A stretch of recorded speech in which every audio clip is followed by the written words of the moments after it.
Perkenalkan, nama saya M. Nukri, NIM 2016 101 103 11153. Di sini saya akan menjelaskan tentang mapping atau sketsa yang telah saya buat. Yang pertama itu sketsa tentang prinsip perlindungan tenaga kerja. Prinsip perlindungan tenaga kerja itu sendiri ada 4.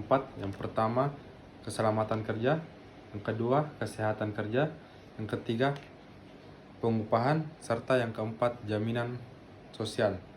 Sini saya akan menjelaskan tentang keselamatan dan kesehatan kerja.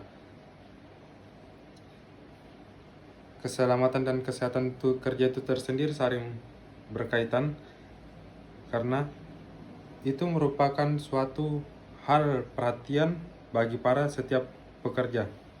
Tidak terkecuali bagi para pekerja muda, karena penting untuk mewujudkan generasi pekerja yang aman serta sehat dalam bekerja. Terus di sini yang ketiga, pengupahan.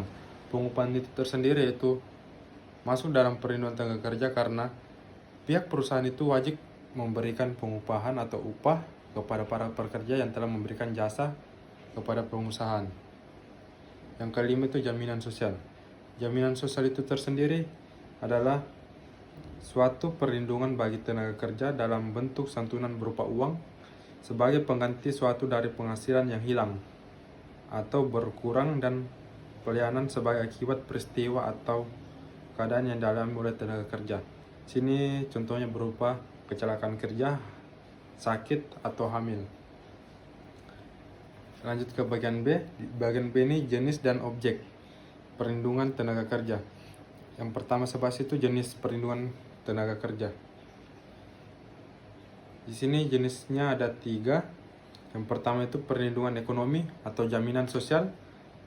Yang kedua perlindungan sosial atau kesehatan kerja.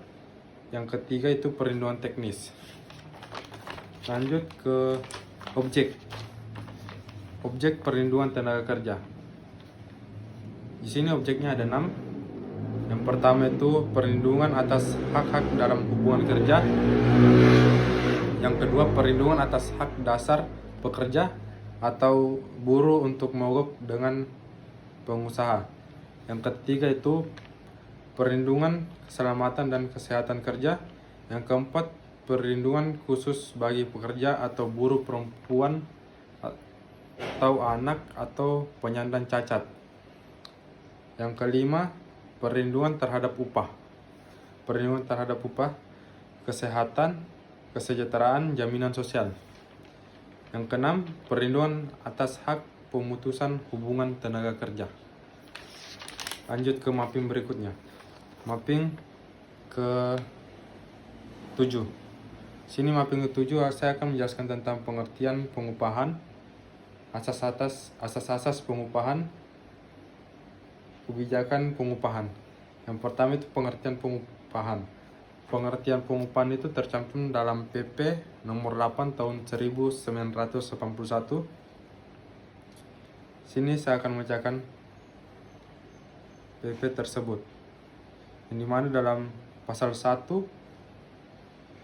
upah adalah suatu penerimaan sebagian imbalan dari pengusaha kepada buruh untuk suatu pekerjaan atau jasa yang telah akan dilakukan, dinyatakan atau dinilai dalam bentuk uang yang ditetapkan menurut suatu persetujuan atau peraturan perundang-undangan dan dibayarkan atas dasar suatu perjanjian kerja antara pengusaha dan buruh, termasuk tunjangan baik untuk buruh tersendiri maupun keluarga. Lanjut ke pasal 1 angka 30 Undang-Undang tahun 2003 tentang ketenagakerjaan. Tenaga kerja adalah setiap orang yang mampu melakukan pekerjaan guna menghasilkan barang dan jasa baik untuk memenuhi kebutuhan sendiri maupun untuk masyarakat. Sedangkan Undang-Undang nomor 13 tahun 2003 pasal 88 ayat 1. Sini menjelaskan tentang tenaga kerja. Ketenaga kerjaan adalah setiap pekerja atau buruh berhak memperoleh penghasilan yang memenuhi penghidupan yang layak bagi kemanusiaan. Lanjut ke asas pengupahan. Asas pengupahan itu tersendiri ada 3. Yang pertama itu hak menerima upah. Hak menerima upah itu tersendiri timbul pada saat adanya hubungan kerja dan berakhirnya pada saat hubungan kerja putus.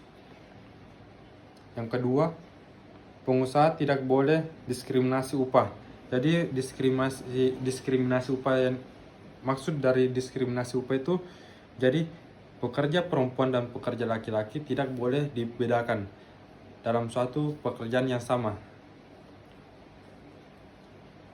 Terus yang ketiga, upah tidak dibayar apabila tidak melakukan pekerjaan atau asas no work no pay.